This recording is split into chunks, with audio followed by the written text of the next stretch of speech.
بسم اللہ الرحمن الرحیم۔ السلام علیکم ورحمۃ اللہ وبرکاتہ۔ احکام تجوید کلاس میں آپ سب کا خیر مقدم۔ آج کا ہمارا موضوع لحن کے حوالے سے ہے کہ لحن کسے کہتے ہیں، لحن کی اقسام کتنی ہیں اور ہم قرآن پاک پڑھتے ہوئے کون کون سی غلطیاں کرتے ہیں۔ تو آج ہم اس حوالے سے سیکھیں گے۔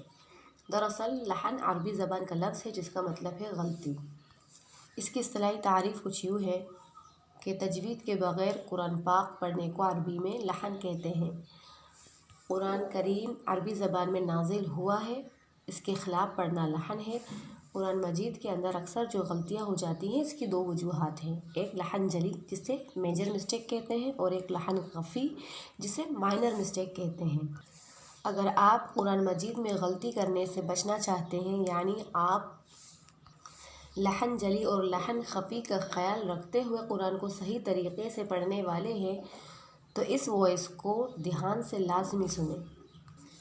سب سے پہلے یہ جانیں گے لحن جلی ہوتا کیا ہے۔ لحن جلی بڑی غلطی کو کہتے ہیں اور یہ نمایاں ہوتی ہے، جیسے عام آدمی بھی جان لے۔ قرآن میں اگر کوئی لحن جلی کرتا ہے تو یہ حرام ہے، کیونکہ اس سے نماز فاسد ہو جاتی ہے، جبکہ لحن خفی چھپی غلطی، پوشیدہ غلطی کو کہتے ہیں جو غیر نمایاں ہے، جسے عام آدمی بھی سمجھ نہ سکے، اور یہ مکروہ ہے۔ بعض کے نزدیک یہ بھی حرام ہے، اس سے بچنا بھی ضروری ہے۔ اس چیز کو سمجھنے کے لیے اس کی اصطلاحی تعریف کو سمجھنے کی کوشش کرتے ہیں ان کے پوائنٹس کے ساتھ۔ سب سے پہلے ہم لحن جلی کے 5 پوائنٹس سیکھیں گے۔ پوائنٹ نمبر 1، ایک حرف کی جگہ دوسرا حرف پڑھنا، چاہے یہ حرف عربی حروف ہجا کے 29 حروف میں سے ہوں یا غیر عربی میں سے ہوں۔ اس کی 2 صورتیں ہیں، تبدیلی مخرج کے اعتبار سے اور دوسرا تبدیلی صفات کی۔ مثال کے طور پر سورہ اخلاص آیت نمبر 1 کو لیتے ہیں۔ لفظ ہے قل، جس کا مطلب ہے کہو، اس کی جگہ ہم کتاب والا کاف پڑھیں گے، قل پڑھیں گے تو کیا مطلب بنے گا؟ قل کا مطلب ہے کھاؤ۔ آیات سے سمجھانے کی کوشش کرتی ہوں۔ بسم اللہ الرحمن الرحیم، قل هو اللہ احد، جس کا مطلب ہے کہو کہ اللہ ایک ہے۔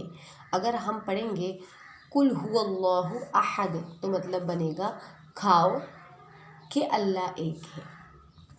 اسی طرح سورہ نصر آیت نمبر 1، بسم اللہ الرحمن الرحیم، اذا جاء نصر اللہ والفتح۔ نصر اللہ، نصر کہتے ہیں مدد کو، ترجمہ کیا بنا؟ جب آئی اللہ کی مدد۔ اگر اس کی جگہ ہم نصر پڑھیں گے، یعنی نصر کی جگہ نصر پڑھیں گے، صاد کی جگہ سین پڑھیں گے، تو لفظ بنے گا گدھ۔ نصر کہتے ہیں گدھ کو، تو ترجمہ بنا جب آئی اللہ کی گدھ۔ گدھ مردار خور کو کہتے ہیں جو مردار جانوروں کو کھاتا ہے۔ اسی طرح مشرکین کو مشرقین پڑھنا، الحمد کو الحمد پڑھنا، صالحن کو صالحن اور مطہرتن کو مطہرتن پڑھنا۔ پوائنٹ نمبر 2، حرکات کو بڑھانا۔ کسی زبر زیر پیش والے حرف کو اس قدر کھینچ کر پڑھنا کہ مد پیدا ہو جائے، جیسے قال کو قال پڑھنا، ربی کو ربی، حق کو حق پڑھنا۔ اسی طرح سورہ فاتحہ میں آیت نمبر 1، الحمد کو الحمد پڑھنا۔ پوائنٹ نمبر 3، کسی حرف کو کم کرنا، یعنی حروف مدہ کو گرانا، جیسے نسیا کو نسیا، قال کو قال، ربی کو ربی اور حق کو حق پڑھنا۔ پوائنٹ نمبر 4، حرکات و سکنات میں غلطی کرنا، یعنی زبر کو زیر اور زیر کو زبر پڑھنا، ساکن کو متحرک اور متحرک کو ساکن کر دینا، جیسے انعمت کو انعمت، حسدن کو حسدن پڑھنا۔ پوائنٹ نمبر 5، تشدید والے حرف میں غلطی کرنا، یعنی مشدد کو غیر مشدد اور غیر مشدد کو مشدد پڑھنا، جیسے لفظ ہے اعدت کو اعدت پڑھنا، اسی طرح تصفو کو تصفو پڑھنا۔ امید ہے آپ کو لحن جلی کی اصطلاحی تعریف سمجھ آ گئی ہوگی کہ قرآن مجید کو صفات لازمہ اور حرکات و سکنات کی غلطی کے ساتھ پڑھنے کو لحن جلی کہتے ہیں۔ اسی طرح لحن خفی کی اصطلاحی تعریف یہ کہ قرآ میں حروف کے حسین اور عمدہ کرنے کے جو قواعد ہیں ان کے خلاف پڑھنے اور صفات عارضہ میں غلطی کرنے کو لحن خفی کہتے ہیں۔ اب لحن خفی کے پوائنٹس کو سمجھتے ہیں۔ پوائنٹ نمبر 1، را کو موٹا یا باریک پڑھنے میں غلطی کرنا۔ جیسے اگر را کے اوپر زبر اور پیش آئے گا تو ہم را کو پر پڑھیں گے، لیکن غلطی کرنا یہ ہوگا کہ ہم اس را کو باریک پڑھنے لگیں، جیسے کہ ربنا کے را کو پر پڑھا جاتا ہے کیونکہ را کے اوپر زبر آ رہا ہے۔ دوسری مثال، ارجعی، ارجعی کے را سے پہلے زیر آ رہا ہے تو اس را کو باریک پڑھنا ہے۔ اب ہم غلطی کیا کریں گے، ارجعی پڑھیں گے تو یہ لحن خفی ہو جائے گا۔ پوائنٹ نمبر 2، لفظ اللہ کے لام میں پر یا باریک میں غلطی کرنا۔ جیسے اللہ کے لام سے قبل زبر یا پیش آئے گا تو اللہ کے لام کو پر پڑھیں گے، اور اللہ کے لام سے پہلے زیر آئے گا تو ہم لام کو باریک پڑھیں گے۔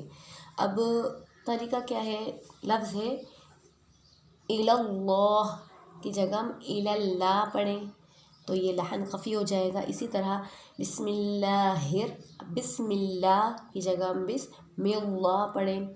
اعوذ باللہ کی جگہ ہم اعوذ باللہ پڑھیں تو یہ لحن خفی ہو جائے گا۔ اس کا بھی ہمیں خیال رکھنا چاہیے کہ اللہ کے لام سے پہلے زبر اور پیش آئے گا تو ہم اللہ کے لام کو پر پڑھیں گے، یعنی موٹا پڑھیں گے، اور اگر اللہ کے لام سے پہلے زیر آئے گا تو ہم اللہ کے لام کو باریک پڑھیں گے۔